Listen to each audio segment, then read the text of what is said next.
Olá, família! Começou o nosso podcast Casa, o podcast oficial aqui da Casa do Pai Church, uma família a pertencer. Estamos aqui diretamente dos nossos estúdios da Sibéria. Você pode perceber aqui, tá dando 13 graus em Camboriú.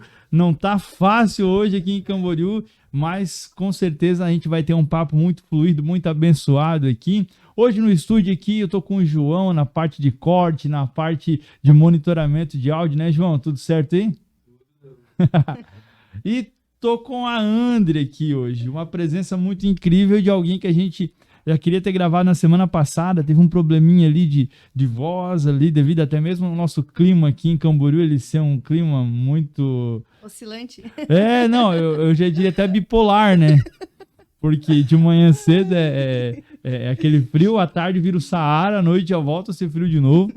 Mas que bom, André, que você está aqui. A André é uma das mestres aqui da casa e lidera a parte de ensino, coordena a parte de ensino aqui da Casa College. A gente vai falar muita coisa hoje aqui, mas eu quero já te cumprimentar e te agradecer por você estar aqui hoje, ter disponibilizado um pouquinho do teu tempo e da tua agenda, que eu sei que é bem corrida, né? Então, que bom que você está aqui. André, e a gente vai estar falando bastante coisa aqui, vamos estar conversando sobre vários assuntos. Espero que role de forma bem fluida aqui. E eu já quero começar perguntando assim, Andriele por Andriele. Sabe aquela, tipo, de frente com Gabi, daquele programa das antigas? Sim. Não, sim. mas vai ser assim, ó. Como que a André conheceu Jesus? Qual a tua história de conversão para quem não te conhece, para quem te vê hoje ali à frente desse ministério do Casa College, dessa parte de ensino? Hoje, como que essa pessoa encontrou Jesus? Uau. Então, como eu conheci Jesus, né? Aos 11 anos de idade, na verdade foi uma situação familiar. A minha mãe teve um problema de saúde e diante da medicina era incurável. E nós começamos a receber visita de irmãos da igreja. Nós não éramos da igreja e tudo mais, mas nós começamos a receber visita das irmãs que iam lá orar pela minha mãe, estava com depressão, com câncer e inúmeras situações. E a partir dali, eles nos apresentaram Jesus em casa e a gente começou a buscar ir na igreja. Então, quando eu tinha 11 anos, a minha mãe decidiu ir para a igreja e ela falou assim para mim, olha, eu vou me batizar, eu tomei a decisão por Cristo. E mesmo que ela não tinha o diagnóstico de cura na época, mas a fé, ela sentiu o amor de Deus, ela foi tomada pela presença de Deus, enfim. E aí a nossa decisão não é pela cura mais, mas pelo conhecimento de Jesus. E ela falou, Andriele, você tem 11 anos, você não tem maturidade, eu não quero que você me siga por emoção. Mas eu lembro que quando o pastor fez o apelo assim, ó, quem quer receber Jesus? E eu via minha mãe indo pra frente, queimou no meu coração. Eu falei assim, nem que a minha mãe brigue comigo depois, mas eu quero esse Jesus. E dali pra frente, graças a Deus, ainda continuo dizendo que quero Jesus todos os dias, né? Poxa, que bênção. E para quem não conhece, a Andriele, ela é filha da pastora Antonina, uma das nossas líderes aqui da intercessão da casa e uma pessoa extraordinária. A pastora Antonina, assim, ela... uma simplicidade, numa humildade que revela Cristo assim de uma forma extraordinária. A pastora Antonina é aquela pessoa que ela traz paz para o ambiente que ela tá, aquela pessoa assim do vamos orar, fica tranquilo, Vai né? dar tudo certo. E a gente sempre coloca ela, eu e o Jorginho sempre colocamos ela nos projetos missionários junto, e ela... Eu não sei porque ela topa tudo com a gente, né? Ela tá junto no meio do fervo e a gente sai, ora pelos outros. É incrível. E só pra fechar a história, e você vê que Deus é bondoso na sua infinita bondade. Através dessa situação de enfermidade, toda a minha família foi para a igreja, ou conheceu Jesus, os meus tios, irmãos da minha mãe, meus avós. Então foi uma enfermidade que naquele momento a gente não tinha entendimento, mas hoje a gente vê que foi para a salvação, para a glória de Deus, porque Deus curou a minha mãe depois. Uhum. E aí, imagina, tava toda a família na igreja já, e continuam, graças a Deus, e mais o testemunho de milagres. Então, às vezes, é uma isca de Deus para nos trazer, né, para conhecimento de quem Jesus é. Glória a Deus. E assim, ó, eu vou a fundo nessa pergunta porque eu acho interessante. Existe um momento em que você faz a famosa oração de aceitação de Cristo, né? Aquela oração que você vai à frente, cumpre aquilo que as escrituras falam acerca de com a boca confessar e com o coração crer e tudo mais. Agora, existe um momento em que Deus torna-se real. Existe aquele momento em que você é encontrado por aquele amor, assim, que é aquela experiência onde, poxa, a partir de agora tudo mudou. Pra você, foi esse momento através dessa experiência de cura da tua mãe? Ou teve algum outro momento na tua vida que Deus realmente se revelou de forma real, uma experiência? Uau, boa pergunta. Foi no momento em que eu fui batizada com o Espírito Santo. Então, logo que nós fomos para a igreja e tal. E aí entrou num outro dilema. Eu sempre tinha essa questão, há muita preocupação das pessoas em relação à minha idade. Mas você tá indo para Jesus, você quer se batizar e não tem idade. E aí eu lembro que o meu pastor da época, o Pai na Fé, ele disse assim, eu falei, eu quero me batizar. Ele falou, não, mas tu não tem idade ainda, tem que esperar um pouquinho mais. Aí eu falei, não, pastor, mas eu quero muito. Ele falou assim, então busca ser batizada com o Espírito Santo, que se você for batizada com o Espírito Santo, eu não posso te impedir. E virou uma meta de mim, da minha parte. E eu lembro que tinha o culto de terça-feira, culto de oração. Antigamente era bem popular na igreja quadrangular, né? E aí, num culto desses de oração, pra você ver, foi algo tão simples que eu lembro que eu só fechei, assim, os olhos e falei, Jesus, eu quero ser batizado com o Espírito Santo. E ali Deus se tornou real. Eu tinha algo que queimava por Jesus, mas com a vinda do Espírito Santo, sentindo esse batismo com o Espírito Santo, aí eu comecei a ter sede por buscar da palavra de Deus, por orar. O meu comportamento mesmo de criança, adolescente, ali já começou a mudar. Então, esse foi a chave quando virou, assim, eu tomei a decisão, claro, para Cristo, mas quando o Espírito Santo veio, aí alinhou tudo também. É porque muitas vezes acontece com filhos de pais cristãos ou pais que tomaram primeiramente a decisão por Cristo de conhecer o Deus dos seus pais. Exato. Né? Mas existe um momento que eles tornam o teu Deus, né? É por isso que eu sempre faço essa pergunta, porque seja num batismo, seja numa experiência assim sobrenatural com Deus, é importante ter essa marca de assim, não, eu sirvo o meu Deus. Existe o Deus de Abraão, de Isaac, de Jacó, existe o Deus da história, mas eu quero contar a minha história com ele. Chegou o meu momento, né? E que, poxa, que história incrível. Quando eu fui batizado com o Espírito Santo, foi uma experiência semelhante assim também.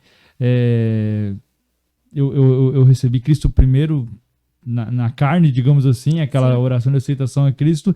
Posteriormente, ele se tornou algo real para mim. No batismo com o Espírito Santo é uma experiência que não tem como você que ainda não foi batizado no Espírito Santo, que está nos assistindo, não tem como você descrever. Quando é uma experiência real, verdadeira, correta, quando vai além talvez da emoção, quando é algo realmente real, não tem como Deus não saltar da teoria e vir para a prática, né? É o evangelho prático, né? Você começa a viver com Cristo, você para de ouvir sobre ele e você começa a conhecer ele, né? Que bom, mano. E a Andriele, para quem não sabe, ela escolheu uma dura caminhada na sua vida.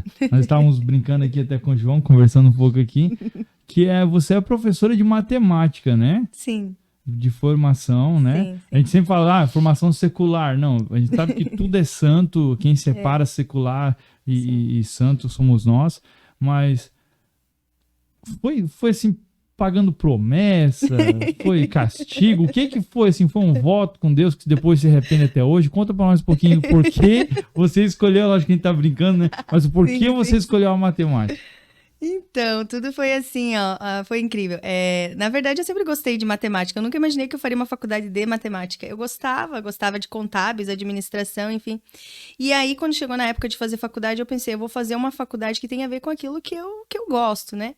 E na época tinha licenciatura de matemática próxima à minha casa, na faculdade na cidade, e tinha também administração. E aí eu pensei assim, bom, uma coisa que eu sempre gostei foi de ensinar, entre aspas, meus ursinhos. De criança eu adorava brincar. Na minha infância inteira era de dar aula. Isso foi muito, muito parte de mim, muito presente. E aí eu pensei, bom, já que eu gosto da matemática, gosto de dar aula, então eu vou unir as duas coisas. E aí que eu entrei na área da matemática, enfim, e me apaixonei, tenho pós-graduações e tudo mais, mestrado nessa área. E também porque eu consegui ver na matemática uma oportunidade, como eu tenho facilidade para entender e para gostar, e eu vi a dificuldade das pessoas. Então, hoje, eu vejo a importância de eu conseguir fazer esse canal, mostrar para as pessoas que a matemática não é um bicho de 7 cabeças, mas que existem metodologias que podem auxiliar as pessoas. Né? Que muitas pessoas, às vezes, têm a mente travada para matemática, para áreas financeiras, por não ter sido explicado de uma maneira mais didática. Então, hoje, eu vejo a importância de eu ter essa formação na matemática justamente até com uma transformação social, digamos assim. Quando a Bíblia fala sobre fugir da aparência do mal, tá falando da matemática, assim, não? Não, ela tá falando sobre, ela tá falando sobre preguiça de estudar, aparência do Ó, mal. professora dando a volta aqui já. Mas, sem brincadeira agora, o chamado de professor de matemática, na verdade, ele revela um ministério na tua vida, que é o ministério de mestre, né? Sim. Como você falou, a ideia, e eu vejo sempre dessa forma, o mestre é aquele cara que pega um bolo de linha, assim, todo enliado, que são assuntos complexos, e ele consegue simplificar. Eu lembro que você tinha até um blog, eu acho, uma página no Instagram, Simplifique Andre lá, tal. Ele consegue simplificar. A gente vê essa característica no próprio Cristo, quando ele falava de coisas inefáveis acerca do reino de Deus, usando exemplos do cotidiano das pessoas. Por exemplo, ele falava de grão de mostarda, falava de ovelha, falava de moeda, de dracma, porque era o contexto. A gente vê muitas das vezes os pregadores andando na contramão, e eu vou dizer até algo aqui particular, pensamento meu, mestres desajustados que tentam fazer assim um exibicionismo de todo o seu conhecimento, ao invés de cumprir um dos propósitos do mestre, que é o simplifique, o trazer aquilo que antes era inalcançável para determinada pessoa, a ponto dela compreender, né? Sim. Como que você vê essa questão assim e como que se aflorou na tua vida essa questão do ministério do mestre? Ok, então eu vou começar pela área que você falou em relação aos mestres. Na minha área, vou falar da matemática primeiro. Na matemática, ela é muito racional, então geralmente é mais homens dessa área do que mulheres. E eu via muito isso na graduação, na faculdade, na universidade, no mestrado. A linguagem extremamente difícil que eles tinham para passar matemática, mas tinha a questão do ego, tipo assim, ó, não, eu vou falar dessa forma que ninguém vai entender e aí eu mostro que eu tenho conhecimento. Isso sempre me incomodou, por ter o meu lado espiritual, graças a Deus, né? Vendo como Jesus é o meu modelo de mestre. Vendo Jesus sendo simples com as palavras, as pessoas, trazendo entendimento. Então eu sempre pensei, não é esse tipo de mestre que eu quero ser. E aí isso me incomodava na questão da graduação, quando eu via essas coisas. E em relação ao ministério que tu perguntou, né? Então isso é natural. Não teve um momento na minha vida que eu disse assim, agora eu vou fluir nessa área. É como eu falei, desde criança eu já gostava de brincar, de ensinar bonequinhos e tudo mais. E hoje, talvez não, com certeza. E hoje eu consigo usar do conhecimento que lá na universidade também eu adquiri, essa didática, essa metodologia, até aprendendo com o erro dos outros, dessa questão do mestre soberbo, né? De ver, não é isso, que não é o modelo que Jesus tem. E trazer isso talvez hoje para casa, né? Para as coisas assim que eu auxilio no ministério. E querendo ou não, Leandro, quando a pessoa se levanta, vamos colocar dessa forma assim, se posiciona, responde a um chamado na vida, como você falou que para você foi algo natural, mas nós cremos que Deus, ao fazer nós crendo dessa forma, você que está nos assistindo também, existem particularidades que o Senhor coloca em cada personalidade, né? Por exemplo, a questão do ensinar. Tem pessoas, eu sou alguém que eu posso dar uma aula sobre alguma coisa assim, mas eu tenho dificuldade de desacelerar para poder correr na mesma velocidade de quem eu estou ensinando, né? Eu tenho aquela dificuldade, tipo, muita gente já falou, me ensina a tocar violão. Eu falei, cara, eu não sei como eu sei, o que eu sei. Agora, eu sei que eu não sei passar para você. Tipo assim, tem essa dificuldade, né? E entra muito uma questão, que, como a gente estava falando aqui, que o mestre, esse chamado do mestre, todo mestre ele exerce, querendo ou não, paternidade sobre a vida dos seus alunos, de quem ele decide discipular, ensinar. E qual a importância que você vê, por exemplo, de uma pessoa como você, com princípios, uma filha de Deus, se posicionar nessa área? Eu sei que a gente já está talvez entrando num outro assunto aqui, mas você consegue identificar essa questão da paternidade nesse chamado do mestre? Com certeza. Até porque eu vou dar um exemplo externo, né? Porque eu falo assim que hoje o ensino para mim não é uma questão ministerial ou profissional. Deixa eu só te interromper, porque o que motivou essa minha pergunta? Eu não sei se você já viu, talvez no Instagram, eu vi uma imagem assim de uma menina numa prova, sei lá, eu acho que eram deveres de casa e tal, No meio da pandemia, a menina foi lá e falou, escreveu de uma forma totalmente errada, assim também, tipo, prof, eu não fiz os deveres porque não tinha quem me ajudasse, né? E aí a professora falou, minha linda, assim que voltarem as aulas, a prof vai te ajudar muito e não sei o que, tipo... E eu falei, meu Deus, como o mestre é uma figura de paternidade na vida de muitos órfãos de pai vivo, né? Sim, sim. E aí, exatamente. Então, quando eu estava falando a respeito disso, que eu não vejo essa divisão, eu vejo como um integral. Porque, olha só, vou dar um exemplo, eu trabalho numa escola pública. E aí, nessa escola tem alguns alunos, enfim, que tem a questão da vulnerabilidade, tem a questão das escolhas, mas eu tenho um em especial, um aluno que ele é traficante aos 16 anos. E aí, eu comecei a orar sobre isso. E aquele menino, ele tinha a questão da violência, quando ele estava em sala de aula, agressividade. Eu falei, Deus, como que eu posso auxiliar, ou como eu posso ser um instrumento teu para trazer uma transformação social? E você vê que como, às vezes, não é tão espiritual quanto cultural. O Espírito Santo me deu algumas estratégias. Eu comecei a sentar ao lado dele, desse rapaz, desse menino, e comecei a explicar a matemática para ele individual. Ele fala assim, nossa, mas como que vai mudar a mente dele a respeito das coisas que ele faz fora da sala de aula? Uhum. E aí eu comecei a sentar com ele e Deus falava assim, mostra dignidade, mostra para ele respeito, fala com ele como ninguém nunca falou com ele. Uau. E aí eu comecei a conversar com ele dessa forma, olhando nos olhos dele, conversando, explicando, falando, deixa o celular de lado, mesmo eu sabendo que ali pelo celular ele estava fazendo, sabe, um esquema com pedra, com não sei o quê. E aí eu comecei a fazer isso. Em 2 semanas que eu tomei essa mudança, essa decisão, essa mudança de atitude, em 2 semanas esse menino é outro. Uhum. Esse menino é outro. Hoje eu dei um trabalho em sala, ele foi o primeiro que fez, terminou. Enfim, outros professores na escola que não conseguiam dar aula quando ele estava, para você ver o tamanho da influência que ele tinha de agressividade, de rebeldia, insubmissão. Outros professores já vieram falar que ele está diferente. E aí ele até comentou, não, foi porque a professora sentou comigo e eu vi que eu consigo aprender também. Meu Deus. E aí, então você veja uma coisa simples, uma coisa pequena, mas é transformação social. Então, tem a parte espiritual? Tem, mas é o tratar o outro com dignidade, né? Então, quando eu vejo uma situação, igual você falou, essa questão da paternidade, se eu for olhar para a situação desse aluno, não tem pai, não tem mãe, e o que ele faz é para poder sobreviver, porque é uma questão de carência muito grande. Não se justifica, né? Uhum. Mas, infelizmente, as escolhas... E ele tá lutando, tá indo à margem da sociedade ainda, tá tentando. E eu, como um cristã, né? O que eu tenho que fazer? Então, eu já tô com várias estratégias para levar ele para lugares culturais, mostrar que tem um outro lado, que ele pode ir para o outro lado. Não precisa cair nessa vida. Entende? Então, é justamente isso, essa paternidade que a gente precisa ter. Primeiro, você tem que saber quem você é em Deus, né? Porque você imaginou no primeiro momento que esse aluno grita comigo, que teve situações assim que ele estava muito violento. Se ele grita comigo e eu, ao invés de buscar em Deus paciência, amor e ter sabedoria como tratar ele, se eu começo a brigar com ele, eu ia conseguir fazer uma ponte? Claro que não. Não. Então, tem tudo isso, né? A educação, ela é muito mais do que conteúdos em sala de aula, né?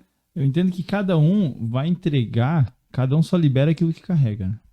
Aí um professor que tá lá, muitas das vezes, a gente entende também. Sistema de ensino, aquela loucura que é...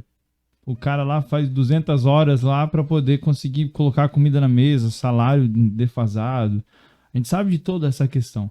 E aí o professor, muitas das vezes, que tá na ponta final, um lapidador, que eu vejo dessa forma, alguém que vai lapidar muitos diamantes crus ali, né? Como você falou, esse menino é um menino que ainda não tá totalmente imerso nessa vida, até porque ele tá estudando. Sim, né? sim. Vamos colocar assim, ó. Existe dentro dele talvez uma luta muito grande, um conflito, mas ele é alguém que ainda tá buscando um caminho. E você parou por um. É tipo assim, poxa, ninguém nunca me deu essa atenção. E paternidade, até para você que tá nos assistindo, nos ouvindo através das plataformas, né? Spotify, Google Podcast e tudo mais.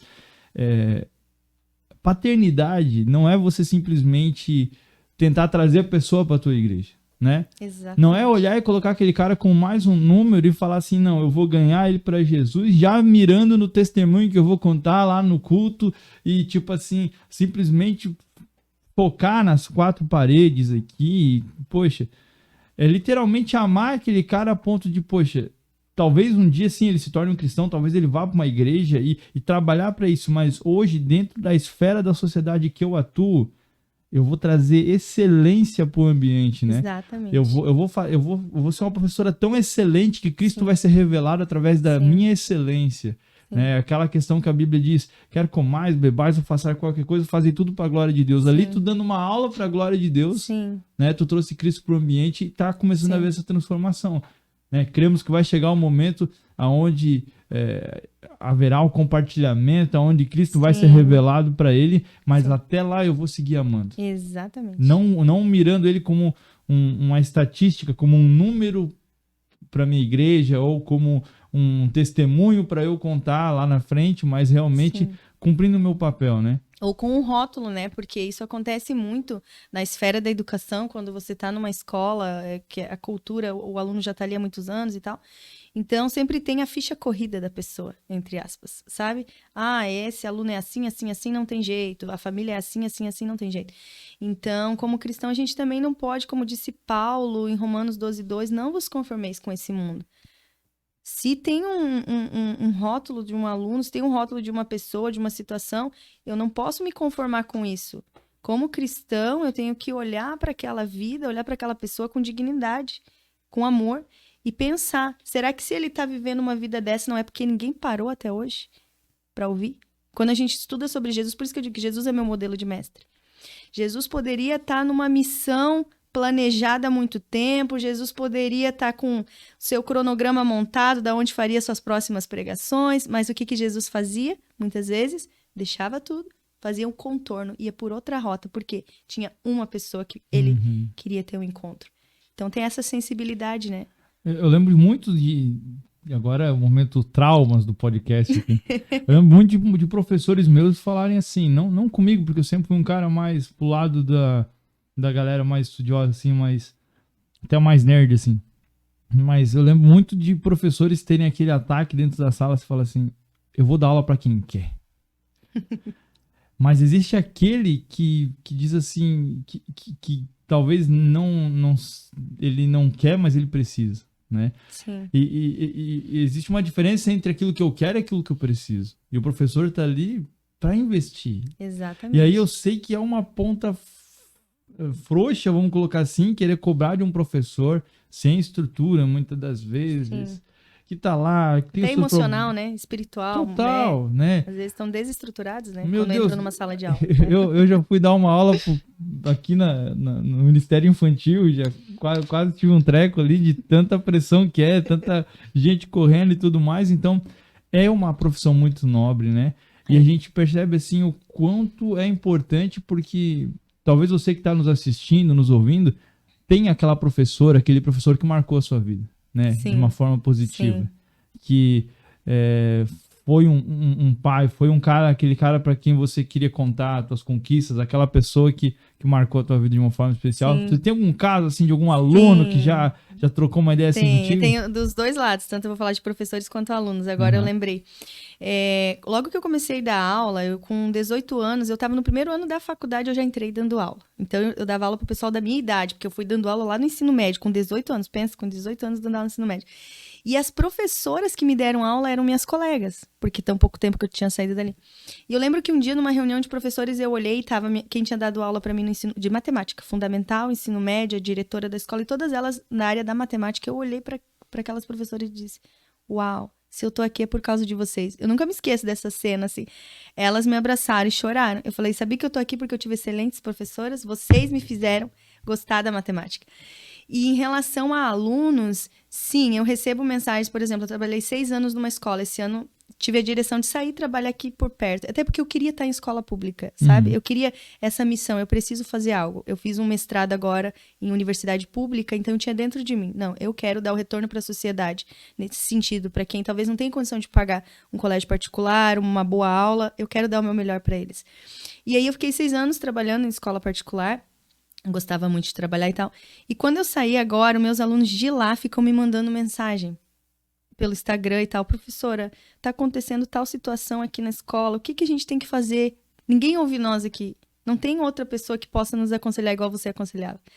E eu falo, meu Deus, eu não tô mais lá. Tem coisas que eu não tenho como eu resolver, mas aí eu ouço eles, eu falo do amor de Deus, enfim, ainda tem esse contato com alunos que passaram pela minha vida. Tem outros também que quando começaram a ser discipulados, começaram a ir pra igreja, vinham, professora, olha, ninguém da minha família... E aí eles me viam como se fosse uma pastora, os cristãos, assim...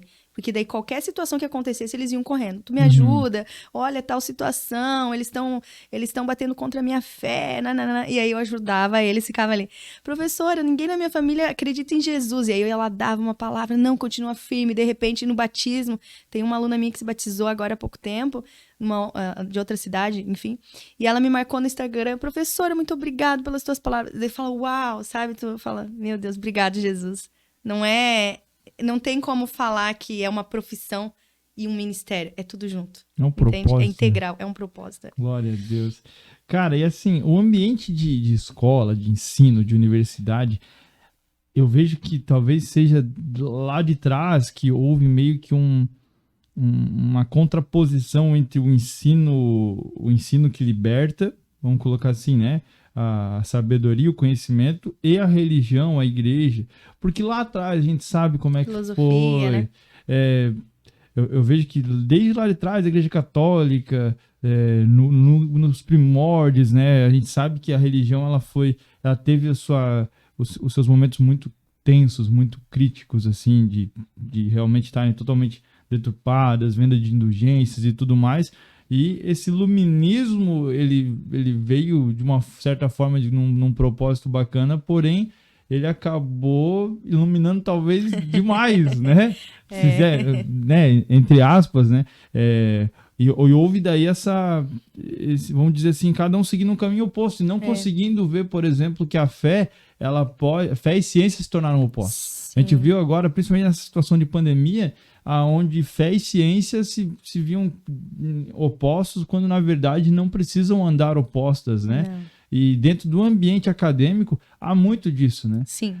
Eu lembro de eu viver situações que, por exemplo, a gente está tocando um violão dentro da sala, e professores que incentivavam isso, outros professores que já não queriam, porque entravam naquele lado de o Estado é laico, é laicista, e é um assunto bem complexo que eu pretendo passar leve contigo aqui, mas qual que é a tua experiência a respeito dessa situação, assim? Hoje em dia, na verdade, quando fala assim em ciência e religião, acredita-se nesses polos, mas na verdade, uma coisa está interligada à outra, porque vamos entrar um pouquinho, né? Não vamos se aprofundar. Existe uma agenda global a respeito das coisas, né? De distorção, desde ideologia, desde fundamentos, desde filosofia. Então, falando um pouquinho do iluminismo, o que acontece no iluminismo? O homem começa a estudar e, de repente, ele olha para si como o centro do universo e Deus fica fora. Então, o homem é baseado na sua própria filosofia, nos seus sentimentos, nas suas emoções, e Deus foi sendo colocado para fora. Mas, na realidade, as maiores universidades eram as cristãs, né? Só que chegou um ponto na sociedade em que eu nem sei o porquê e não há uma explicação plausível para isso, que os cristãos começaram a deixar as universidades. E aí, os cristãos deixando as universidades, a agenda global progressista, ela foi tomando conta, né? Então, hoje, pra gente voltar, no meu caso, eu tenho um mestrado. Então, para eu permanecer, ter feito um mestrado, daqui a pouco um doutorado, você precisa ter um jogo de cintura muito grande. Porque desde os textos que você vai ler, os artigos científicos são progressistas. Você vai fazer um seminário, o professor coloca o tema que ele quer. Então, é de tal maneira que, se você não estiver imerso na palavra, buscando ao Senhor, a tua mente fica cauterizada. E é esse que é o grande problema.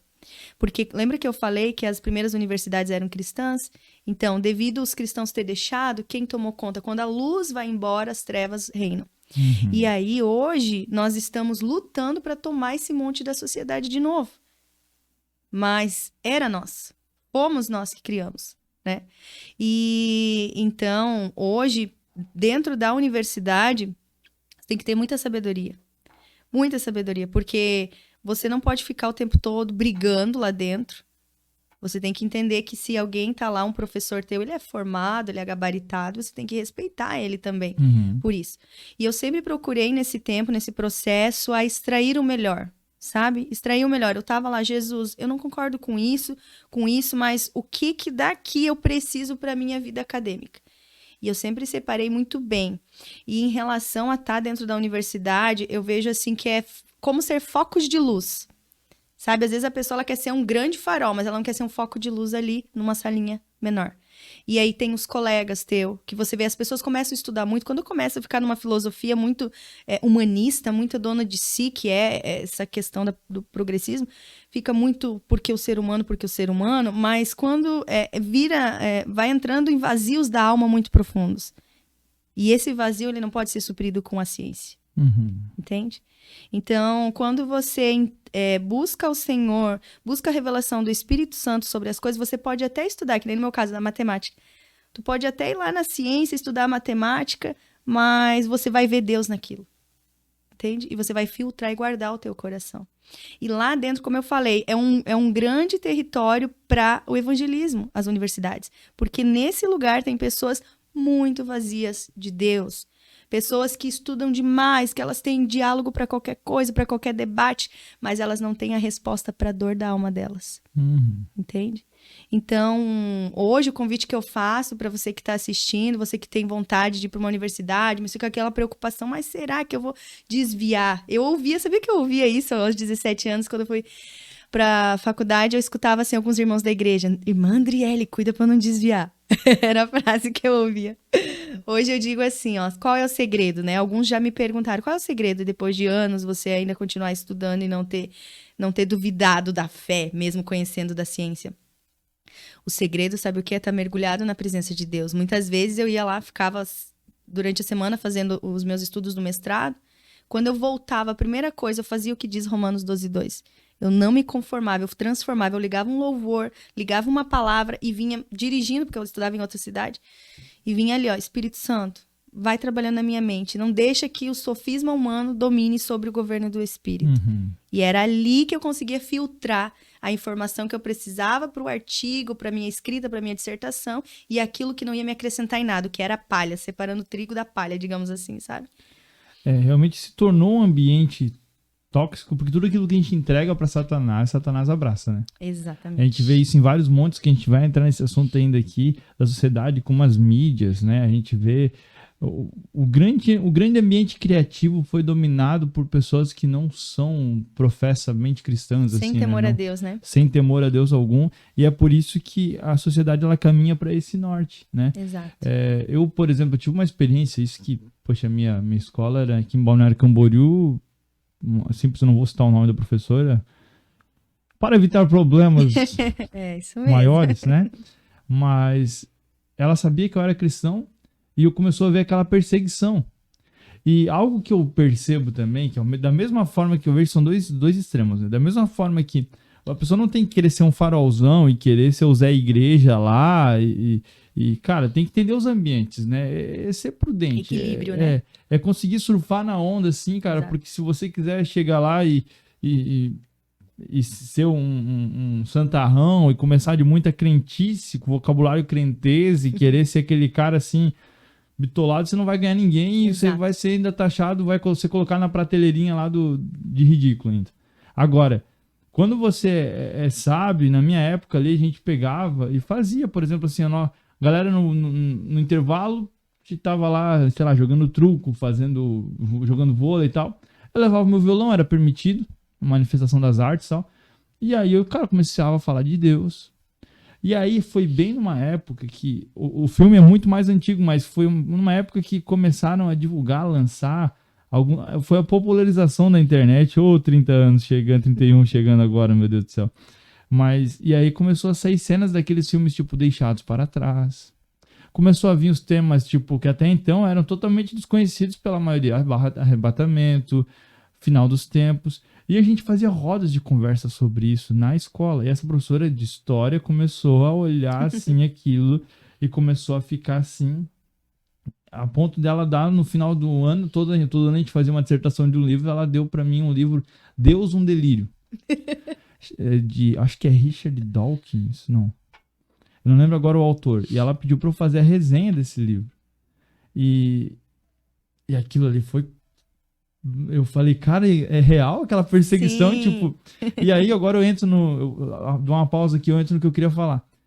Existe esse ponto, esse extremo do cara que quer ir lá e ele quer ser aquele, não, ele não quer ser uma luz na escuridão, ele quer ser aquela luz chata que dói o olho, aquela luz chata que quer vir com toda a revelação de uma vez só, né?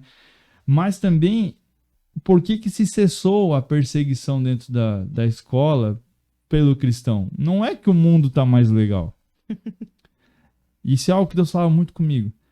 Não é que hoje não há mais perseguição de cristãos nas escolas, naquele ambiente e tal. É sim, porque há um confronto de carne e espírito, há um confronto de ideologia, de pensamento. O que há hoje é que não há mais diferença. Antigamente o cristão ele era não por causa do estilo de roupa ou somente pelo modo de falar, o externo, mas a conduta daquela pessoa, ela divergia tanto que, tipo, cara, a luz que tem em você me incomoda. Aquele negócio, tipo, a tua conduta, o Zé certinho, tipo, a pessoa, ela acabava sendo perseguida por haver essa diferença, por haver um Cristo manifesto, não de forma escrachada, tosca, mas também, mas de uma forma real e que acabava trazendo isso, né? Uhum. E hoje em dia a gente vê... muito Omissão. Omissão e muito da questão do jovem hoje querer ser aquele cara tão good vibes e tudo é nada a ver, um relativismo de tudo, e isso já vem também de influência dessa visão progressista que está tomando tudo e todos, que a gente percebe que não há essa diferença. E aí há um ponto de luz a ser aceso aqui, um alerta, que a Bíblia fala que a perseguição ela não vai diminuir. Jesus fala, não é ser, a perseguição não é ser, é quando. Né? E no fim dos tempos, sim, a gente seria perseguidos em nome dele e tudo mais. Então, quando não há a perseguição, quando o ambiente é muito de paz, talvez o cristianismo que eu esteja manifestando perdeu um pouco do sabor. Né? Então, para você, jovem aí, né, encontre esse ponto de equilíbrio. De ser um farol a ponto de trazer as pessoas para Cristo sem cegá-las com tanta luz, sem ser aquele crente chato, aquele crente assim, mas também não seja alguém totalmente sem sabor a ponto das pessoas não verem a diferença em ti, né? Exato. Tem uma frase, eu já passo para ti a palavra já, tem uma frase que fala assim, se o cristianismo hoje fosse determinado como... Uma frase não, um pensamento. Se o cristianismo hoje no Brasil fosse determinado como crime, a prática do cristianismo, haveria cristianismo suficiente em você para você ser condenado? Uau. Isso sempre permeou muito a minha vida, assim, porque hoje eu penso, cara, eu queria ter a minha cabeça que eu tenho hoje lá atrás. Eu fico pensando, meu Deus, como você falou, que campo missionário que eu perdi, quantas vidas eu podia ter tocado, ajudado, auxiliado através da revelação de Cristo, né? Exatamente. Entra a questão da identidade agora. Porque enquanto eu não sei quem eu sou em Deus, eu fico buscando ser o termômetro, digamos assim. Não termostato, né? Eu me adapto com o ambiente. Opa, tá todo mundo rindo, fazendo piadinha aqui. Vou fazer junto porque eu quero ser da galera. Né? Ah, tá todo mundo criticando, vou junto. Tá todo mundo falando mal do político, vou junto, porque se eu falar, opa, vai ser muito diferente deles. Então entra a questão da identidade, de saber quem você é em Deus nesses lugares, principalmente para os jovens, né, que estão aqui. Você não precisa brigar com tudo e com todos. Você não precisa o tempo todo ficar debatendo em sala de aula, mas você precisa saber defender os teus argumentos e pensar que se você se envergonhar de Cristo, ele fala que ele também se envergonhará de você diante do Pai. Então nós temos essa responsabilidade no conhecimento da verdade de viver. E o primeiro é a nossa mudança de comportamento. Mas isso é muito interno, não tem como estabelecer regras, como a religião fez há muito tempo. Então é quando eu olho para a minha vida, para o meu dia a dia e falo assim, poxa, será que Jesus foi manifesto hoje? Será que no meu dia a dia, no meu trabalho, será que ali na manicure, quando eu fui fazer minha unha, quando eu olhei pro olhar dela, ela estava precisando de uma palavra, eu entreguei essa palavra para ela? Ou não, só tô aqui, eu sou cliente e tal. Então é muito essa questão de identidade, de vida com Deus. E sobre, principalmente assim, eu falo para os cristãos, não desanime da educação, sabe? Hoje a gente olha assim e pensa assim, poxa, mas não vai mudar. Eu vejo muitas professoras vêm conversar comigo, sabe? Muitas professoras cristãs e falam assim, olha, André, não tem jeito lá na escola que eu trabalho, não dá pra falar nada, é tudo distorcido, né? E eu falei assim, você já tentou focar nas vidas e não na mudança do ambiente? Porque às vezes a gente quer mudar um sistema que tem toda uma legislação, que já foi aprovado leis para falar sobre determinados assuntos, as festas nacionais de folclore, festa junina e tudo mais, que fala, não, isso aqui é contra a minha fé. Tá, tudo bem, mas ao invés de ficar brigando contra o sistema, você já tentou focar nas vidas que lá estão? Quando eu mudei essa minha perspectiva, as coisas mudaram. Então, para você ter ideia, teve agora na Páscoa. Na Páscoa, eles pediram para os regentes, eu sou regente de uma turma lá, os regentes levassem doce para os alunos. Eles são ensino médio, são jovens, mas, vamos fazer alguma coisa e falaram. E eu falei, Deus, tá errado, a minha Páscoa não é chocolate. E eu deixei, passou, virou, depois da Páscoa, eu falei assim, mas eu vou aproveitar para falar do teu amor.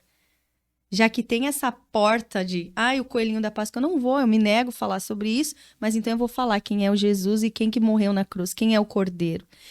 E depois que passou a Páscoa, eu fiz um bolo, eu fiz um impacto evangelístico numa sala de aula, pra você ter ideia. Eu fiz um bolo de chocolate bem bonito, e orando, intercedendo, e aí fui e levei. Cresça o bolo, cresça. Eu ficou tão bom aquele bolo. Aí um bolo de chocolate e tal.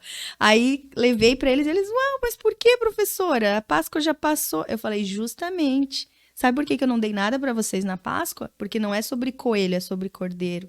Foi Jesus que morreu na cruz. E eu comecei a falar, aqueles jovens ficaram me olhando. Pensa, ensino médio noturno, né? E eles assim, como assim a professora de matemática tá falando de Jesus? Ninguém abria a boca, eles ficavam assim, me olhando assim, E aí eu vi os que são cristãos, naquele momento, virem me agradecer depois. Sua professora foi incrível. Eu até fiquei esperando que algum aluno fosse discordar, porque por mim não tem problema. Sabe que eu acho que o grande problema hoje é querer que todo mundo acredite naquilo que você acredita e não respeitar o outro. Então, eu sou muito de ouvir as pessoas e ter o respeito, independente se ela segue a minha fé ou não. Então, se algum aluno debater, falar, professora, eu não aceito isso, não acredito, tudo bem, é sua opinião, eu vou respeitar ele. Que o problema da ideologia hoje é não aceitar o que o outro fala. Tem que ser o que eu quero, né? E nenhum deles. Teve aluno, assim, que praticamente veio chorando me agradecer, não pelo bolo, mas pelo significado da Páscoa, por eu ter retomado, colocado Jesus de novo num lugar que não se falava mais. E eu acho que, assim, o importante é o posicionamento. E aí, agora, com posicionamento, mais uma vez eu digo, não é a questão de você ir lá e tentar ser combativo. Não é pra ir lá bater em ninguém, cara. Mas é tipo assim, poxa, tu precisa ter mais fé para crer no criacionismo do que para crer mais fé para ter para crer no evolucionismo do que no criacionismo, né? É mais teoria o evolucionismo, tanto que é a teoria da evolução do que o criacionismo, né? Sim. Então, tipo assim, poxa, se é levantado um caminho, por que eu não posso levantar outro, né? Embora eu entenda que aquele ali é um ambiente que não é feito para debates desse porte, desse nível e tudo mais. Porém, é aquela questão do sal, mano, da semente. É tipo assim, chega, lança a semente e fala, cara, eu tô lançando a semente aqui, o que der fruto eu vou colher, eu preciso me posicionar. Beleza, eu não acredito nisso porque não sei o que. Fechou, mano? Isso. Beleza? Vamos se respeitar aqui, vamos ter essa troca de ideia, né? Sim. Seria tão saudável, né, esse posicionamento. Sim. E como você falou, né, houve um abandono, um êxodo das universidades, taxando elas como ambientes promíscuos, né? Uhum. E essa mesma mentalidade, ela se baseia, eu vejo que na igreja, que até então fazia retiro de carnaval. Sim. Né? Poxa, eu vou tirar os meus jovens do meio desse antro de promiscuidade e levá-los para eles ficarem entre eles ali adorando a Deus e beleza, a premissa é legal, ok? Agora, qual que é o propósito da luz, se não brilhar em meio às trevas, né? Então, qual seria o propósito de professores cristãos? É pegar e simplesmente criar, talvez, e eu vejo que há propósito nisso também, criar um colégio cristão, onde, tipo, quem quiser vem aqui, ou realmente está inserido ali no meio. Está ali no meio de tudo ali e, por exemplo, nos momentos certos, fazer a diferença na vida de um e de outro. Como você falou, talvez não como um gigante farol, mas com focos de luz, trazendo pessoas, parando por um, ajudando um, auxiliando um e sendo essa diferença ali, né, cara? Sim. Sem a megalomania de querer, nossa, eu criei um movimento escolar, a gente já quer fazer um novo Dunamis, a gente já quer fazer... Não, não. Vai na manha, cara. Eu mudei uma vida, eu toquei em alguém, Exato. eu consegui de uma forma, né? Sim, exato. E como isso é importante, né? A gente pensar entra na questão ali da paternidade, aproveitando, tem um livro do pastor Vanderlei, livro de paternidade. Para quem ainda não leu o livro da paternidade, corta pra cá. Eu indico o livro da paternidade. Por quê? Porque quando você estiver bem resolvido com a sua paternidade em Deus, quando você conseguir olhar para Deus, tudo aquilo que você precisa, tudo aquilo que você não encontrou talvez na tua formação de escola, na tua formação universitária, no teu relacionamento familiar, ausência de pai e mãe, enfim, porque às vezes você tem que dar um amor que você não recebeu. E da onde que você vai ter, né? Talvez o que eu faço hoje com os meus alunos não foi tudo que eu recebi enquanto aluna, mas é através da paternidade de Deus que eu recebo.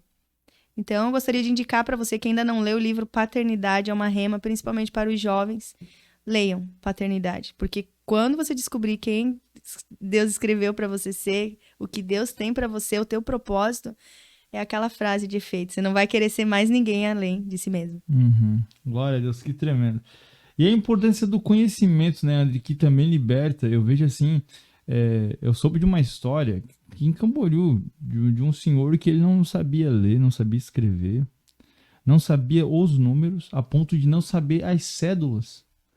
E aí alguém foi lá e falou, essa cédula, ensinaram para ele que a cédula azulzinha ali, daquela tonalidade de cor, seria a de R$2, e levaram, tipo, em torno de R$5.000 esse senhor, um valor que ele tinha lá guardado por causa da proximidade dos tons da cédula de R$100 e da cédula de R$2. E a gente acha que isso é algo muito distante. Quando a gente pensa em transformação social da igreja realmente fazendo a diferença, a gente pensa só em um monte de templo de igreja cheio, eventos de cunho totalmente igreja, assim, totalmente espiritual. Agora, quando você pega uma nação igual a nossa, com grandes índices ainda de analfabetismo, de pessoas que carecem desse nível, você pensa e fala, poxa, eu posso dar asas para essa pessoa, eu posso conseguir transformar a vida dela através do evangelho também, sim. Porém, que Bíblia que esse cara vai ler? Sim, né? Sim. Se ele não tem nem o básico ali, eu posso ser luz na vida dele através da fluência dessa área, né? Sim, e eu vejo a importância falando ainda da transformação social, de você dar oportunidades para que as pessoas elas se desenvolvam. Então, uma pessoa que ela não teve a possibilidade de estudar, teve dificuldade, enfim, teve que trabalhar muito cedo, tem muitas histórias conhecidas. E aí essa pessoa, ela passa a vida toda dela, como que ela vê Deus? Como que ela vê Deus? Muitas dessas pessoas têm uma limitação, porque ela pensa, não, peraí, a minha vida vai ser limitada nisso daqui que eu vivi, nas minhas experiências. Agora, como igreja, quando a gente avança em relação à educação, não falo só de sala de aula, mas quando eu avanço desde uma escola bíblica da igreja, né? Quando eu avanço, quando eu começo a mostrar, peraí, não, você consegue fazer um curso, você consegue ler um livro, você consegue adquirir uma nova habilidade, ser um empreendedor. Quando a igreja entra nesse lugar de mostrar para as pessoas que elas podem se desenvolver, as limitações também são rompidas, sabe? Peraí, opa, eu consigo? Então não é só para alguns, não é só para alguns, é para todos. Então aí a importância da igreja na transformação social unida, sim, com a educação. E a metanoia de pegar literalmente, não querer simplesmente, poxa, eu vou trazer para dentro, trazer para as quatro paredes, né? Eu lembro de um professor da minha mãe. A minha mãe, ela tinha estudado até a 4ª série. Meu avô tirou todas as filhas da escola, eu acho que era a 4ª, 3ª série, algo assim. E aí meu avô tirou todas as filhas da escola, vocês vão trabalhar na lavoura e tudo mais, e aí foi isso que rolou. E aí depois apareceu um professor, o professor Sérgio, não sei se um dia ele vai chegar a ouvir, ou Tá, mas tá aqui o meu abraço pra ele, um professor que marcou demais também a minha vida. Quem tiver o nome de Sérgio, sinta-se abraçado, tá? Receba esse abraço em nome de Jesus. E ele pegou e abriu o famoso Enseja, esses ensinos de Sim. adultos, né, e tal. Sim. E aí a mãe, na época, muito, como se diz, envergonhada, porque é aquele ambiente, assim, de tipo, poxa, eu agora, eu não lembro qual que era a idade que a minha mãe tinha, mas ela já tinha pra lá de 35 anos e tal. Poxa, eu vou voltar a estudar agora, né? A vida inteira a minha mãe foi empregada doméstica e tudo mais. E ela terminou o ensino fundamental, ela fez o ensino médio por esse ensejo aí. Ela fez, depois daquilo ali, ela engrenou numa vibe, ela acreditou, porque alguém acreditou nela, e esse professor, ele sempre investia, ele é um senhorzinho, o professor Sérgio hoje, ela. incentivava, motivava, ajudava, falava, eu não entendo nada disso aqui não, calma, vem e tal. A minha mãe, ela se formou técnica em enfermagem. Uau. Ela já fez algumas pós-graduação de curso técnico, não sei, mas especialização, né, seria. Ela curso fez de formação, alguns outros cursos de instrumentação cirúrgica, Uau. SAMU. A minha mãe não para. E agora, que bênção. A minha mãe, ali no alto dos seus 50, eu acho que é 50, 51 agora, mãe, te amo, me perdoe. Ela começou uma faculdade de enfermagem. Uau, que bênção. E tipo assim, ó, incentivo, né? Uma semente. Fazendo aula, aquela EAD, né? Uhum. Mas indo no polo e tal. Uau. E fazendo videoaula e conferência só. E eu fico olhando, eu falei, cara... Incrível, né? Que incrível o poder que a educação tem, né? A educação, é só pra gente fechar, né, com essa temática, a educação o ensino em geral, o professor, ele tem sementes de carvalho. Semente de carvalho você planta e elas vão demorar muitas décadas para crescer. Mas é a questão geracional. Por exemplo, você perceba que esse professor incentivou a tua mãe foi estudar, a tua vida com certeza foi diferente depois que a tua mãe começou a romper com essas limitações. Você também recebeu e a tua geração recebe. Entende? Uma pessoa que você pare, aí você volta na história de Jesus. Parar ali o que você está fazendo, teu cronograma, e uma pessoa que você sente para conversar, incentivar. E a figura do professor entra na questão da paternidade, porque é uma autoridade espiritual. As pessoas respeitam, independente do que seja, a figura do professor é respeitada. Tem muitos professores que dizem que não, mas é respeitado. Né? E aí, imagina um professor, aquela figura de autoridade, falar que acredita em você. Às vezes ninguém nunca falou isso, e o professor fala. Então, realmente, muda uma pessoa, muda a geração e transforma a sociedade. E a minha mãe, eu vejo que ela nasceu para isso. Ela é uma pessoa que todo mundo fala, ela fluindo no hospital. Meu Deus, ela domina, assim, com maestria aquilo lá. Glória Quantas pessoas já foram ajudadas? Quantas pessoas foram cuidadas através de alguém que acreditou lá atrás? Uma sementinha de carvalho, Uma viu? sementinha, tremendo, cara. Forte, né? Como eu já vou fazer o link aqui de como você falou ali da importância do ensino, agora trazendo para o nosso ambiente aqui, né? Escola bíblica, cursos dentro da igreja, a importância da palavra, né? Nós acabamos de sair de um seminário com essa temática aqui, novamente eu faço o merchan do nosso livro, do nosso pastor aqui, Paternidade e Revelação que Habilita os Filhos. Tivemos um seminário paternidade, um seminário Casa do Pai, nesse último fim de semana, que é um seminário não baseado no livro, mas pautado nessa temática de paternidade e da visão aqui da casa, um seminário incrível que carrega a visão aqui da casa do Pai Church. E nesse seminário a gente percebeu algo que sempre foi muito falado, né? Um reabibliamento antes de um avivamento, né? Antes de um avivamento, um reabibliamento, um retorno a colocar a escritura no mais alto lugar, porque nós sabemos que Deus ele continua falando através de sonhos, visões, experiências pessoais, e isso tudo é incrível, é maravilhoso, uau, que tremendo.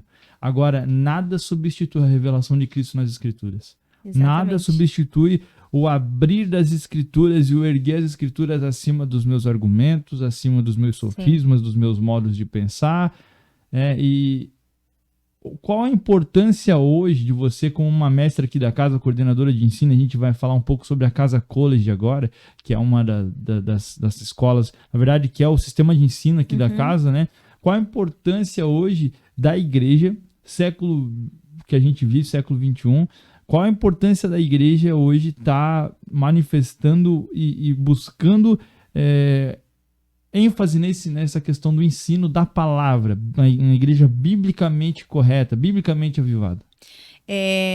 A gente falou sobre ser luz, né? Agora vamos falar sobre ser sal. O ministério de ensino é ser o sal, porque o sal conserva. Então, a responsabilidade que os mestres têm hoje é de conservar as escrituras intactas, né? Então, por exemplo, uma pessoa ela pode assistir um vídeo do YouTube falando algo a respeito de um versículo. Ela pode ir numa mesa de diálogo, outra pessoa fala, e aí de repente ela vê na internet algo, mas ela não para estudar. Os mestres, eles têm a responsabilidade de averiguar se aquilo que está sendo ministrado está na palavra ou não. Então, a quem mais é dado, mais é cobrado. Todos precisam estudar a palavra. Porém, eu vou falar em relação à equipe de ensino, aos mestres hoje, ao chamado, ao encargo. Tem essa grande responsabilidade de conhecer a palavra de Deus para auxiliar juntamente com os 5 ministérios do corpo. Porque se cada parte ministerial estiver bem alinhada, nós vamos fluir com o cabeça que é Cristo abaixo na submissão até que se torne uma estatura perfeita. Então, hoje as escolas, Casa College, que nós temos o Ministério de Ensino, dentro tem Escola DNA. Então, você imagina, um aluno que vai fazer a Escola DNA, ele já começa, tem 3 módulos, mas eu vou resumir aqui. O primeiro é a origem. Ele vai descobrir o propósito, a sua identidade, a paternidade de Deus. Ele vai ouvir ali sobre as práticas espirituais, o que Paulo falou para Timóteo. Olha, Timóteo, nós temos características aqui, mas delas o principal é sobre caráter. Então, para você ter ideia, quando Paulo chama Timóteo para treinar, ele diz, olha, Timóteo, de 10 características aqui, uma é uma habilidade que você precisa ter para ensinar, mas 10 são sobre caráter. E isso está onde? Está na palavra. Então, quando nós pegamos um aluno, ele vai para a escola, faz as nossas escolas aqui da casa, ele recebe luz em todas as áreas da sua vida e, ao mesmo tempo, em que tira esses sofismas, essas mentiras que talvez ele ouviu, que torna a mente dele cativa na religiosidade. De, peraí, mas não era isso que era... Não é. Vamos olhar aqui na Bíblia. O que está escrito lá? Então, essa é a grande responsabilidade de conservar a verdade de Deus, a palavra de Deus. E porque ela precisa entrar na nossa mente, não é no emocional. É fácil receber no emocional, mas e viver? Quando ela entra na nossa mente, ela muda o nosso comportamento. Nós não somos mais os mesmos. E aí nós temos as escolas, as DNA. Depois a gente tem agora, nós começamos a escola de sexualidade. É uma escola muito forte em relação à libertação, a trazer as pessoas de volta para a originalidade do que Deus tem, o que a Bíblia fala sobre sexualidade. Tem a questão da cura emocional, tem a questão de tratamento dos traumas, abusos, ressignificação. E aí, além dessas escolas, tem tantas outras. Escola vocacional é uma das que eu sou apaixonada mesmo, porque na escola vocacional nós tratamos temas como, por exemplo, dos 7 montes da sociedade, que aqui tem um livro que fala sobre isso, sobre os 7 montes. Gostei do link, assim, nós precisávamos falar do livro antes, eu falei, André, uma hora ele tem séria questão do livro, né, um livro que ela já pegou, levantou a bola, e vamos lá. E a gente vai seguir a partir daqui. Então, quando fala dos 7 montes da sociedade, olha só, muitas pessoas têm essa preocupação, peraí, mas eu tenho a minha profissão externa e eu tenho o meu cargo dentro da igreja, mas não é isso. Então, quando você entende que Deus te chamou com os teus dons, talentos, habilidades, com a tua personalidade, exatamente como você é, para você tanto fluir lá fora quanto dentro da igreja, você rompe no sentido da tua vocação. O que é a minha vocação? Hoje eu pelo menos, ou enfim, o que é a vocação da Andriele? É ensinar. É conectar pessoas. Mas para eu chegar nesse ponto, eu precisei romper. A escola vocacional é uma escola que ajuda muito nesse sentido de que você olhe lá para... mas eu sou um empresário. Mas você é um pastor dentro da tua empresa. Porque você está cuidando de vidas. Muitas vezes chega funcionário teu que vai estar desestruturado emocionalmente, familiarmente, e Deus te usa ali para você cuidar, ajudar a restaurar uma família. Então, quando eu falo sobre as mídias, sobre entretenimento, sobre as artes, você sabe que o que mais convence, entre aspas, as crianças, jovens e adolescentes, essa questão dos filmes, das séries, de tudo isso, da música, das artes em geral. Então, quando eu olho para isso, para esse monte da sociedade e penso, poxa, não é só a minha profissão, designer, né? Mas esse é o meu chamado, mostrar a revelação através da imagem, mostrar para as pessoas algo que elas ainda não observaram, mas que está na palavra. Então, eu cumpro a minha vocação. A escola vocacional é muito boa em relação a isso, porque ela ajuda a quebrar esse tabu de que eu tenho uma profissão fora, mas dentro da igreja eu sou outra coisa. Não, nós somos seres integrais, né? Cristãos em todos os lugares.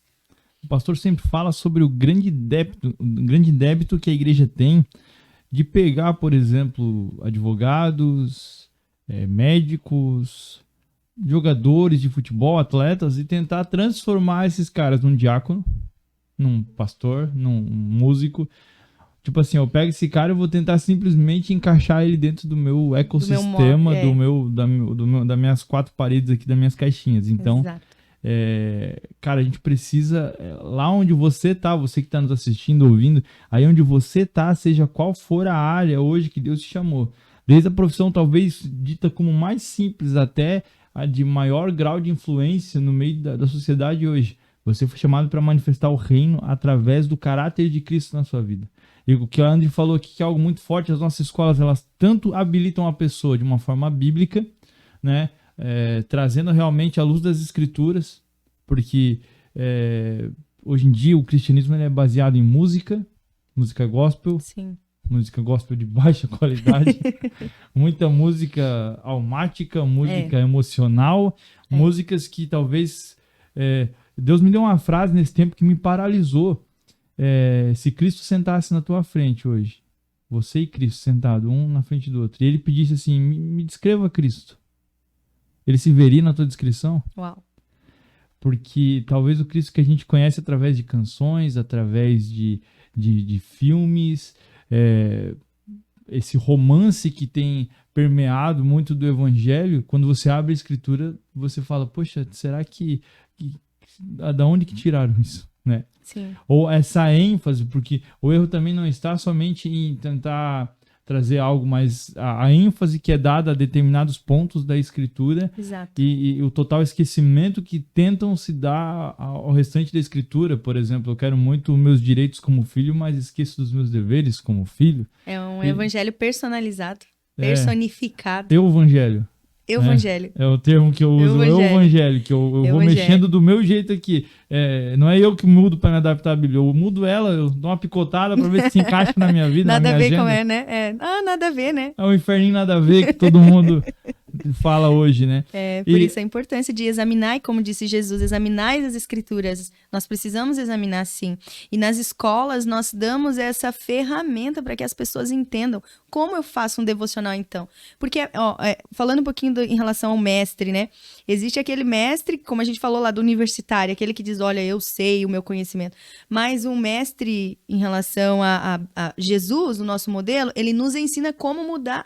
Ele não aponta o nosso erro sem nos dizer o caminho para chegar ao conserto, né? Então, quando a gente para e pensa sobre isso, nas nossas escolas, nós fundamentamos as aulas justamente para que tenha aplicação pessoal, reflexão, para que você consiga mudar o teu comportamento e que se você tem alguma dificuldade, nós temos também a equipe da intercessão junto com os mestres, para que as pessoas consigam romper, porque há sim muitos sofismas na mente e muitas prisões espirituais, né? E aí tirar essas pessoas desses lugares. Então as nossas escolas, elas estão fundamentadas tanto na questão bíblica quanto espiritual, profética, apostólica. Então fica o convite para você que ainda não fez nenhuma escola ou que já fez, porque nós estamos reformulando, estamos colocando disciplinas novas, estamos realinhando com a nossa visão, né, com a visão da casa, com a nossa expansão, né? E é importante fazer uma manutenção também, né, André? Porque Sim. é tanto assunto, é tanto conteúdo que talvez você saia de uma aula e você tenha capturado ali, sei lá, vou jogar por alto com muita expectativa e fé, 30% do conteúdo ali, né? Se você tiver essa aula mais algumas vezes, você vai conseguir perceber Exatamente. algumas outras coisas, né? Sim. Então, a gente estava falando aqui sobre as escolas. Fala um pouquinho, André, da dinâmica das escolas, porque para você que pensa, poxa, escola bíblica, mais um dia na semana, irmão, uma das escolas que eu lembro de já ter feito, tinha, por exemplo, a respeito a matéria sobre o Espírito Santo, se eu não me engano, na escola DNA, aonde há um prático de busca pelo Espírito Santo, pelo batismo, pela presença, onde vem a equipe de louvor, meu irmão, e a aula, o prático ele é tremendo, é sobrenatural. Então, fala um pouquinho da dinâmica das aulas, assim, para quem está nos ouvindo hoje entender que não é mais uma escola bíblica do senta e pega o conteúdo, e ao mesmo tempo também que não é só essa escola de prático, né? Tipo, vai ter práticos de evangelismo e tudo mais, né? Na verdade, os nossos 3 pilares fundamentais são ensino, ativação e manifestação. Você vem aqui na escola, você tem um momento de exposição, mas não é aquela 2 horas que você vai ficar sentado. O professor, ele tem um tempo e tem toda uma metodologia que ele segue, né? Para que não fique aquela aula cansativa. E aí, depois desse momento, tem o prático, sim, de intercessão, de oração. Nós temos também workshops que nós estamos incluindo nas escolas. Nós temos, durante a semana, o cuidado com os alunos. Nós vamos ter tempo de devocional. Nós temos livros para cada escola que nós estamos indicando para fazer base sobre as aulas. Teremos mesas de debate, enfim. Então, não é simplesmente aquele conceito de escola bíblica, como assim? Não, é reformulado, é algo mais jovem, é algo que a gente traz para que consigamos atender a todas as gerações, porque veja bem, precisa ter uma conexão. Existe aquela geração mais jovem, a geração de adolescente que está vindo. Existe a geração, de adultos, jovens adultos, de pessoas mais idosas, mais velhas, pastores, né, que já estão há muitos anos ensinando. Então, a nossa pegada agora do Casa College é conectar todas essas gerações. De que forma? Utilizando o que nós temos, primeiramente a base bíblica, mas com novas metodologias, né? Para que a gente traga a todos o entendimento da palavra. Por que não fazer algo de uma maneira lúdica? Daqui a pouco a gente vai ter DNA Kids, nós estamos começando a construir já, em conexão com Ministério Infantil e de Juniores. E aí tu fala, nossa, e como vai ser o DNA Kids? Vai ser na linguagem deles? Vai ser professoras pedagogas que vão nos ajudar a construir de uma maneira como falar de identidade para uma criança. Para que a gente esteja com todos os ministérios bem alinhados em relação à visão, né? De o que é ser um filho de Deus, como eu posso manifestar isso, né? Através das minhas atitudes, através da minha vida, do meu comportamento, e amar principalmente as escrituras, que é o que nós trazemos o foco principal, né? Conhecer Jesus através da palavra. Glória a Deus. E como é que foi o desafio, assim, eu sei que você foi ungida mestre há um tempo agora, né? Até então era o pastor Leandro e a pastora Carol, que foram enviados numa nova missão. Se eles estiverem assistindo, beijão, amamos vocês. Tem um episódio nosso de podcast com o pastor Leandro aqui a respeito dos 5 ministérios, que é sensacional. Assista lá também, que vai ser uma bênção em nome de Jesus. E como é que foi, assim, para você?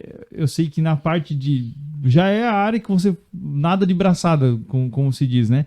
Mas assim, olhar assim e falar, Deus, o Senhor está me levantando agora para realmente liderar essa parte de ensino, algo que nesse tempo, né, já que tu citou Timóteo ali, sim, Paulo fala que levantariam-se mestres segundo seus próprios corações, e a sã doutrina está ficando lá para trás e ninguém mais levanta a palavra, como foi levantado esse fim de semana aqui, que é aquela palavra assim que as pessoas olham assim e falam, meu Deus, onde é que foi tirado isso? Mano, é só abrir a Bíblia. Tá tudo ali, né? É verdade. E saudade dos bereanos, né? Saudade dos crentes que analisavam e falavam, certo, né?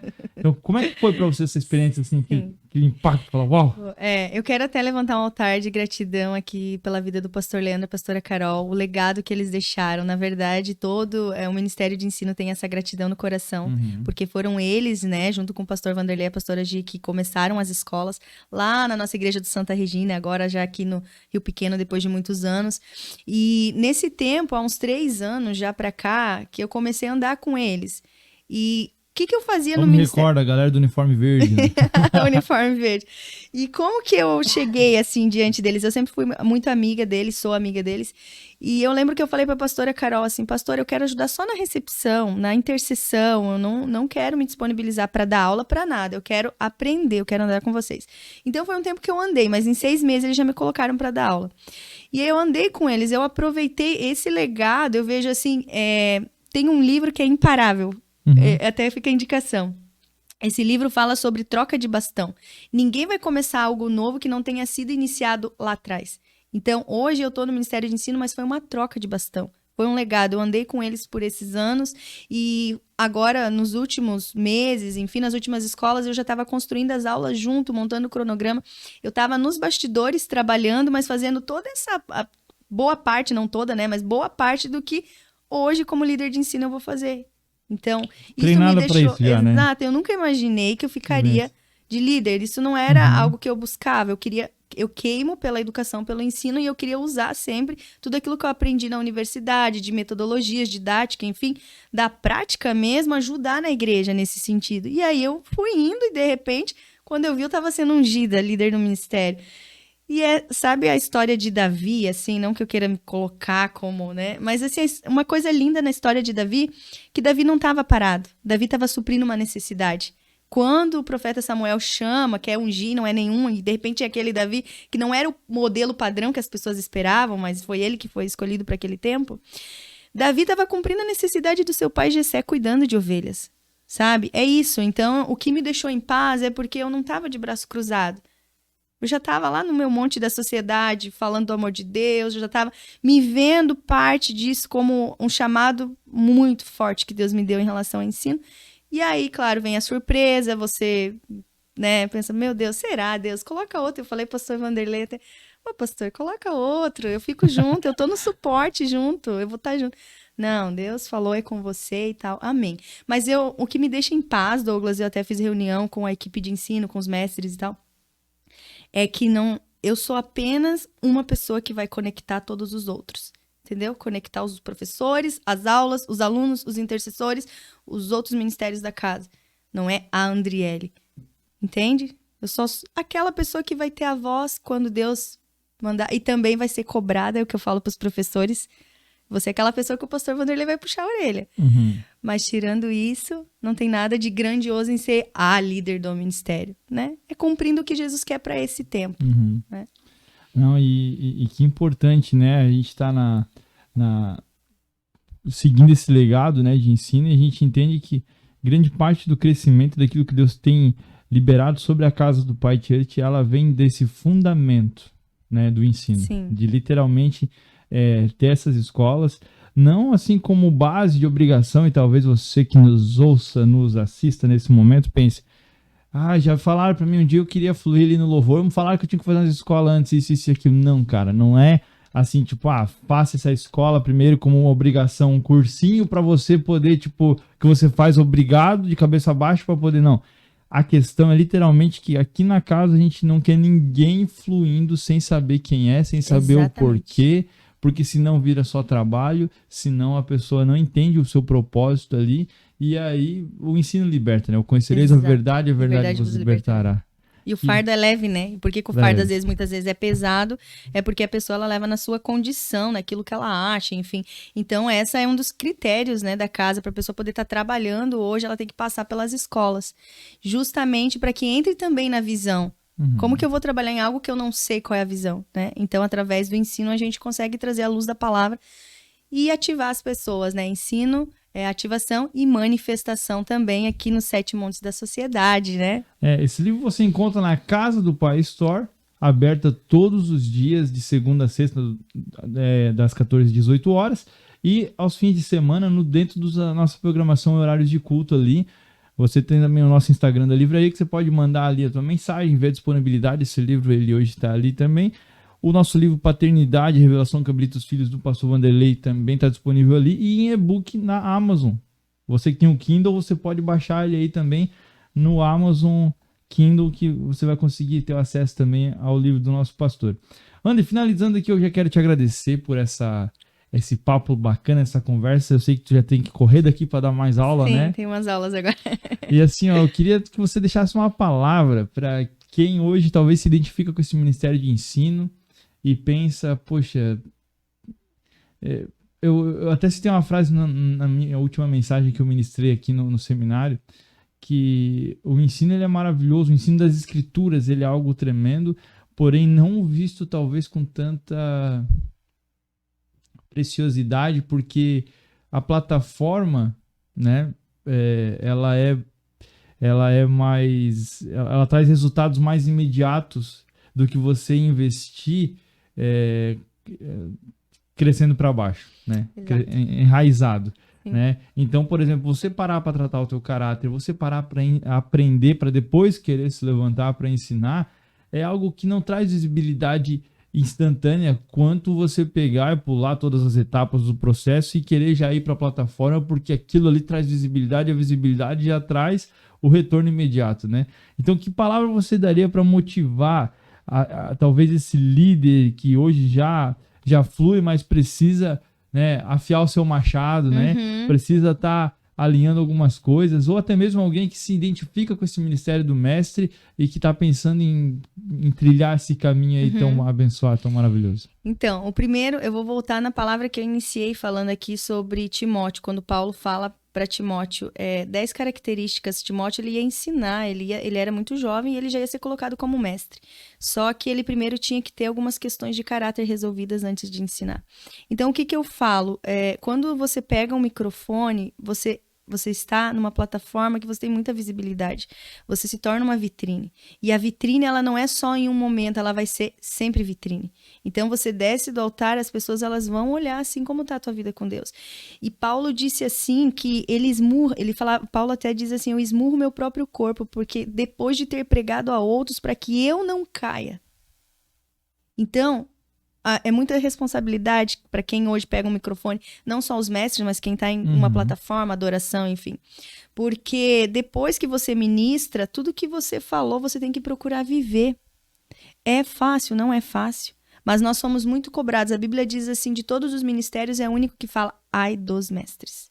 Por quê? Porque você tem as informações, as revelações, mas você tem que viver elas. Você tem que crescer para baixo. Você tem que ter autodisciplina, ter um chamado na área de ensino. Quem tem um chamado sabe que tem. Por quê?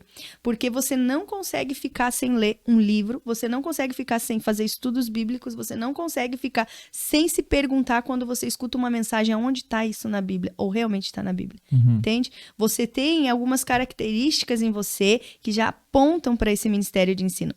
Muitas pessoas, até é interessante você falar sobre isso, agora nessa transição em que eu assumi de líder de ensino, muitas pessoas me procuraram, assim, muitas mensagens, né? Eu recebo bastante pessoas se colocando à disposição, eu quero estar junto, eu sinto que eu tenho chamado para essa área, me coloca para dar aula nas escolas, eu escuto muito isso. E tem uma coisa que eu sempre falo para as pessoas, eu falo assim, tem duas questões. Primeira questão continua buscando a Deus, vamos orar sobre isso e vamos deixar que Cristo trabalhe em você primeiro. Na hora certa ele vai me dar um ok. Por que eu falo isso? O que significa esse? Não é que eu tô jogando balde de água fria. Você que recebeu essa mensagem, presta atenção agora. Não estou jogando balde de água fria, mas eu quero ver o teu caráter.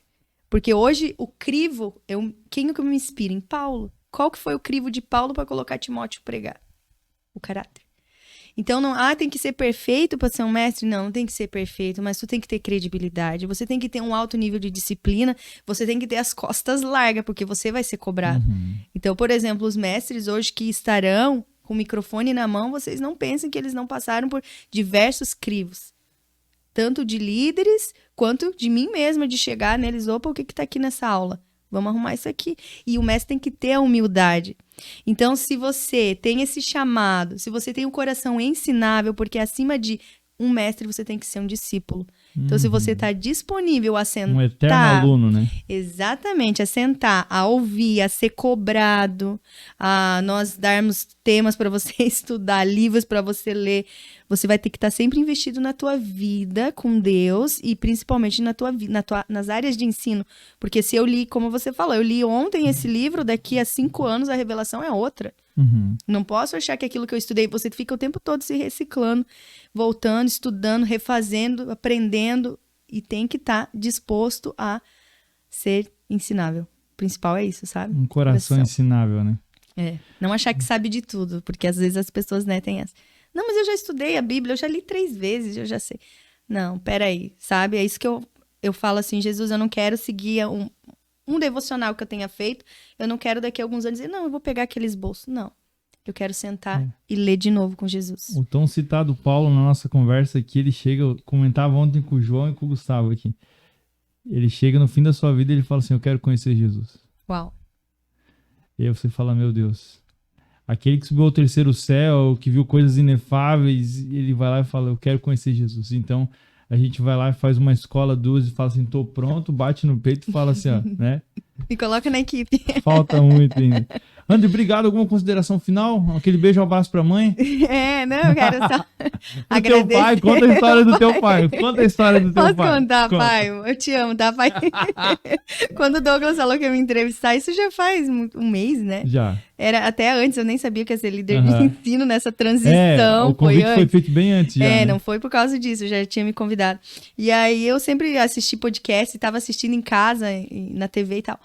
E aí eu falei, ô pai, sabia que o Douglas vai me entrevistar igual esse podcast? Daí meu pai me olhou e falou assim, mas por quê? Não são só pessoas famosas que são entrevistadas?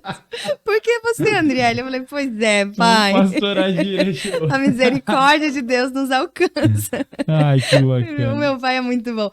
O legal é que, assim, é necessário. O meu pai é mestre. O meu pai é muito mestre. Ele é mestre de obras, mas ele é muito... Meu pai é muito mestre bíblico, sabe? Eu passo muita coisa por ele. Qualquer coisa, assim, começo a conversar, ele tem a Bíblia na cabeça dele. Ele sabe onde está o versículo. Igual o pastor Vanderlei. O pastor Vanderlei começa, ele sabe tudo, né? Então é bom. Eu tenho os meus filtros, sabe? Em que eu passo também por eles. E é isso. O mestre tem que ter os seus filtros. Pra te seguir no Instagram, como é que tá lá? Andriele Penteado. Andriele Penteado, procura lá.